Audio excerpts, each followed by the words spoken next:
Homens e mulheres podem ter direitos diferentes? Assista esse vídeo até o final que eu vou te contar, tintim por tintim.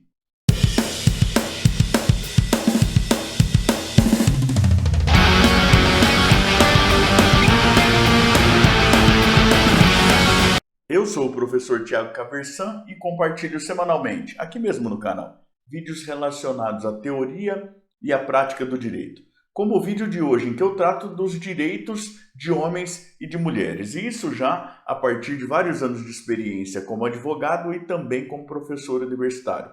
Se você gosta desse tipo de conteúdo, inscreva-se aqui embaixo, também clique no sininho, até para ficar sempre a par das novidades que nós trazemos para cá. Hoje eu quero conversar com você sobre um tema que é bastante polêmico e que é muito interessante, inclusive, para entender como que funciona o direito em geral. Eu quero falar com você sobre a igualdade ou não de direitos e obrigações entre homens e mulheres, tá certo? Bom, qual que é a referência primeira que a gente vai ter para isso? É o artigo 5º da Constituição, que trata de direitos e garantias fundamentais, e aí lá o inciso 1º, que trata mais diretamente desse tema, tá certo? Mas vamos dar uma olhada no caput do artigo 5º, o que é que ele traz para a gente antes da gente chegar ao inciso 1º. Veja, inciso 1º, o primeiro da lista aí de direitos e garantias fundamentais, né? Vamos lá começar pelo caput, então. Todos são iguais perante a lei. Essa é uma ideia importante, veja. É a primeira coisa que está escrita no caput do artigo 5º. Todos são iguais perante a lei. Professor, mas quem que são esses todos? No caso, os todos são todos, segundo o texto normativo, pelo menos, né? Mas isso é óbvio. É que às vezes o óbvio precisa ser dito porque a gente não entende tão facilmente assim. Você quer ver como o óbvio precisa ser dito e precisa ser repisado? Logo depois do todos são iguais perante a lei, tem lá uma vírgula e aí o seguinte, sem distinção de qualquer natureza. Veja você que você já pode começar a dizer, olha, é óbvio, né? Se todos são iguais, é evidente que é sem distinção. Pois é, pode até ser evidente, mas está escrito, né? E depois você tem outra vírgula lá, garantindo seus brasileiros, aos estrangeiros residentes no país. Vou até fazer parênteses aqui para te dizer que a maior parte dos direitos que vem aí depois, ao longo do artigo 5º, também são direitos de estrangeiros eventualmente em trânsito pelo país, tá certo? Mas voltando lá, então todos são iguais perante a lei, sem distinção de qualquer natureza, garantindo seus brasileiros aos estrangeiros residentes no país o direito à vida, à liberdade, à igualdade. E aí você já pode começar a ter quase que um mal-estar, né? Olha, mas se todos são iguais e sem distinção de qualquer natureza, mais do que óbvio que está garantido o direito à igualdade. Já é a terceira vez que aparece a ideia, então, de igualdade ou de isonomia aí no caput do artigo 5º. Afinal, todos são iguais, uma primeira vez, sem distinção. Também tem o reforço da ideia, está lá uma segunda vez, e é garantida a igualdade uma terceira vez só no caput. E aí veja como que a gente começa a lista de incisos. O inciso 1º, homens e mulheres são iguais em direitos e obrigações nos termos desta Constituição. Veja, o inciso 1º ele não está dizendo que homens e mulheres são iguais e ponto. Não, eles são iguais em direitos e obrigações. E não é de qualquer jeito também, é nos termos da própria Constituição. A gente tem uma série de ideias muito importantes aí. Eu costumo dizer que esse inciso 1º, dependendo do jeito que você lê ele é quase ofensivo, né? Porque olha só, todos são iguais, todos, sem distinção, garantida a igualdade. E aí vem o inciso 1º e fala, olha, homens e mulheres são iguais em direitos e obrigações também. É quase como se tivesse dito, olha, não é só que todos são iguais, que é sem distinção que está garantida a igualdade, até mulher é igual. Cara, é quase ofensivo um negócio desse, não é verdade? Pois é, mas veja que ao longo de, segundo a maior parte dos estudiosos diga, apesar de haver controvérsia, mas vamos pensar em algo em torno de 8.000 anos de história, ou seja, com escrita de história das civilizações humanas. A gente demora quase que esse tempo todo para ter isso escrito em textos normativos pela primeira vez, porque o que sugerem as reminiscências mais antigas de textos normativos, na maior parte dos casos, coloca a mulher numa posição de sujeição ao homem. Então, a lei ela reflete as preocupações de uma sociedade. Vejam, você precisa entender o contexto da Constituição de 1988 para entender por que no caput você tem lá 3 vezes já a ideia de igualdade. Você precisa entender o contexto de história cultural humana para entender por que depois de falar 3 vezes de igualdade, o inciso 1º ainda vai falar de igualdade de direitos e obrigações entre homens e mulheres nos termos da Constituição. Agora, veja você que isso que parece que resolve, na verdade, a gente está no meio do problema ainda. Por quê? Porque a gente falou até aqui de texto normativo, como você já deve ter ouvido uma série de vezes, o texto normativo não é exatamente a norma. A norma é, inevitavelmente, fruto da interpretação do texto normativo. É claro que essa interpretação ela deve partir do texto normativo e ter o próprio texto normativo como limite também. As palavras têm um significado ao longo do tempo, compartilhado socialmente. Esse significado é necessário respeitar isso, senão o texto normativo também não serve para nada. Não te falei lá no começo que o tema dessa semana ajudava a entender bastante o direito até num caráter mais amplo, não é verdade? Pois é, a gente está aqui em um problema desse. No texto normativo diz que todos são iguais perante a lei, sem distinção de qualquer natureza, que está garantida a igualdade, que homens e mulheres são iguais em direitos e obrigações nos termos desta Constituição. Mas isso é o texto normativo. O que isso quer dizer com caráter de norma? Aí há controvérsias, para te falar bem a verdade, e isso tudo é um pouco confuso. E eu vou te exemplificar a respeito da controvérsia. Veja lá, a Lei Maria da Penha, por exemplo, trata homens e mulheres de maneira desigual no nível infraconstitucional. Ela é inconstitucional? Há controvérsias. O Supremo Tribunal Federal não declarou inconstitucionalidade da Lei Maria da Penha, né? Mas já houve magistrados que entendessem que, em princípio, havia um tratamento que ofendia, sim, a Constituição Federal e que, para salvar a Lei Maria da Penha, precisaria aplicar a Lei Maria da Penha para homens que sofressem violência no âmbito das relações familiares também. Veja só você que interessante, né? E aí vou até te dizer, por que é que uma boa parte das pessoas diz, olha, não ofende não a Constituição, a Lei Maria da Penha? Olha, porque a Lei Maria da Penha, ela parte de uma realidade em que é mais comum que mulheres sofram violência doméstica e então a lei não quer coibir essa situação de mulheres sofrendo violência doméstica. Então nós vamos punir esse tipo de conduta aí de uma forma diferente e tudo mais.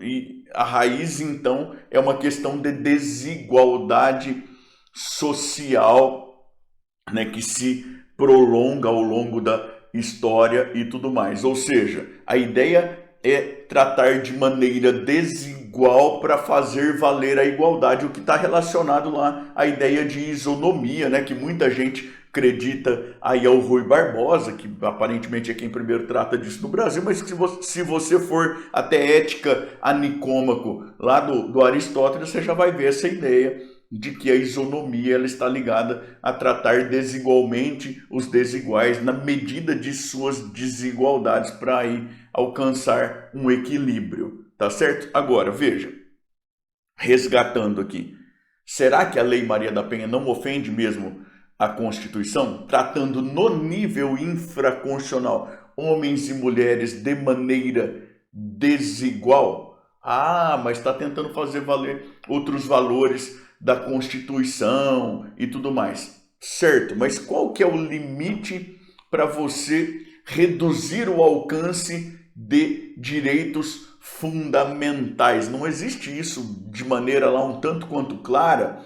Isso pode ficar de acordo com a conveniência do legislador, do julgador. Veja, são temas que são controvertidos. Eu te repito aqui, a respeito da Lei Maria da Penha, já houve julgadores que dissessem, olha, a gente precisa fazer uma leitura conforme a Constituição, porque a lei pode até querer que mulheres não sofram violência no âmbito das relações familiares, mas a lei, para que ela seja válida de acordo com aquilo que a Constituição quer, tem que valer para homem e para mulher. Então, o que a Constituição quer é que ninguém sofra violência no âmbito das relações familiares. Isso está certo? Está errado? Veja, é controvertido. Ah, professor, mas então, dependendo do jeito que a gente for ler a Constituição, homens e mulheres nunca vão poder ter tratamento diferenciado de maneira válida aí conforme a Constituição? Não. Sabe por quê?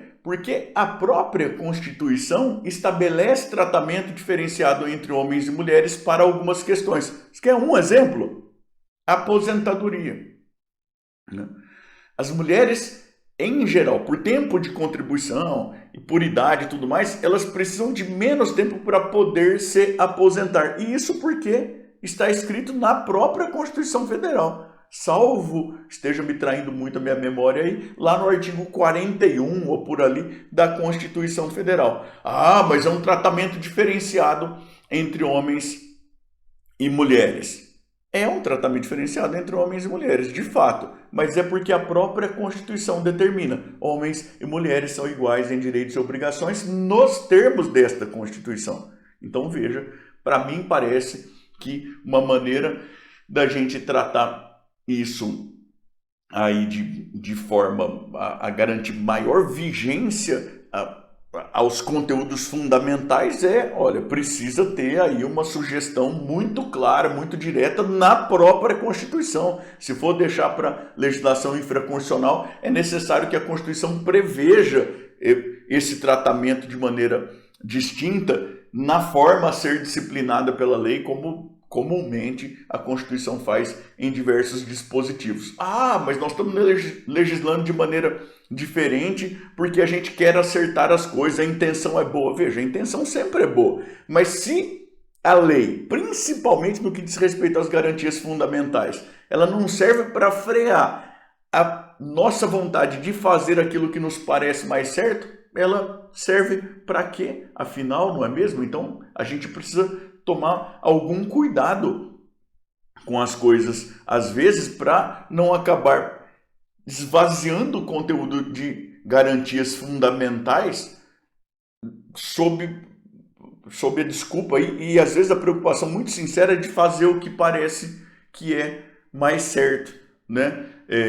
E veja que para mim parece até que há uma outra possibilidade de tratamento diferenciado entre homens e mulheres no âmbito infraconstitucional, sem que isso ofenda diretamente a Constituição, que é naqueles casos em que, por uma questão de natureza mesmo, nós somos diferentes, homens e mulheres. Nós somos biologicamente diferentes. E é claro que também há as questões de gênero e tudo mais, e isso é motivo para um outro papo bastante interessante também até. Mas veja que se a gente pensa na questão biológica, nós temos órgãos que são diferentes. E aí, se você pensa em uma determinada intervenção de caráter médico e tudo mais, é bem possível que haja um tratamento específico diferenciado levando isso em conta. Para dar um exemplo que seja aqui bastante prosaico, né, são as mulheres quem passam pelo processo todo de gravidez. E parece que é bastante legítimo que bastante possível pelo menos, que a legislação infraconstitucional trate disso levando em conta essa peculiaridade e que então tenha reflexos diferentes para homens e mulheres. Afinal de contas, em geral, homens não passam pelo processo de gravidez. Então, apesar das questões de gênero e tudo, parece que é legítimo que a lei trate de questões relacionadas à gravidez e que aí então não vai atingir todo mundo. Vamos deixar desse jeito então para talvez simplificar ou talvez complicar. Quem não passar pelo processo de gravidez não vai preencher as condições de aplicabilidade da lei. Para mim parece que isso é bastante possível. Tá certo? Né? Agora,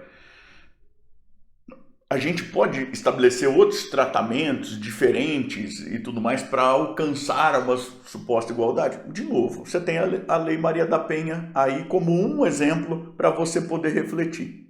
Quer dizer, isso atende aquilo que o texto normativo procura colocar como limite nos termos desta Constituição? Como eu te disse, há sérias controvérsias, né? E esse é um tema bastante espinhoso, bastante difícil, mas extremamente interessante também. E aí eu vou te colocar de novo aquela reflexão. Se o direito não serve como limite para a minha vontade de fazer aquilo que me parece mais certo, e para a vontade do juiz também, e para a vontade do próprio legislador, e para a vontade do Estado e de todo mundo, serve para quê, afinal de contas, tá certo? Eu queria te dizer que, para mim, parece que é bastante providencial que este vídeo vá ao ar em um dia 8 de março, Dia Internacional da Mulher. É um dia de celebrar muito que se conseguiu ao longo do tempo. Pense você de novo em quanto tempo de ordenamentos jurídicos a gente teve até que se colocasse uma ideia de igualdade de direitos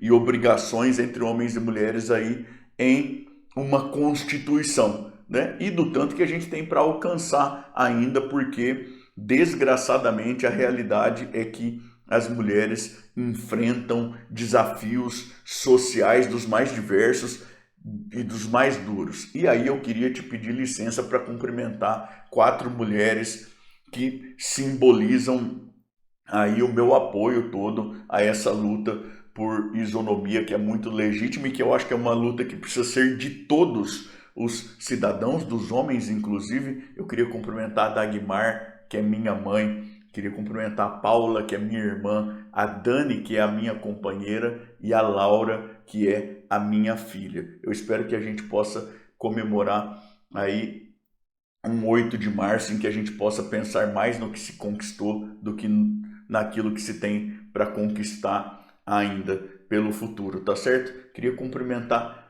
nessas 4 pessoas um sem número de mulheres que fizeram uma diferença muito positiva na minha vida, talvez principalmente as diversas professoras que eu tive lá desde o meu ensino infantil e que ajudaram a construir a pessoa que eu sou, na parte boa, pelo menos. Queria cumprimentar a todos que me assistem, te convidar a contar para mim nos comentários aqui embaixo de onde você é, o que você faz e qual que foi a mulher que te inspirou mais até hoje. Conta aqui para mim embaixo nos comentários, até para na medida do possível a gente poder interagir um pouco, tá bom? Também queria te convidar a continuar navegando aqui pelo canal, especialmente a partir deste vídeo aqui, em que eu falo sobre a finalidade da Constituição. E também queria te pedir de novo, por favor, para se inscrever aqui no canal, para clicar no sininho, para dar o seu joinha aí, para me seguir lá no Instagram, porque isso é muito importante para que eu continue produzindo esse material, tá bom? Até mais, tchau, tchau!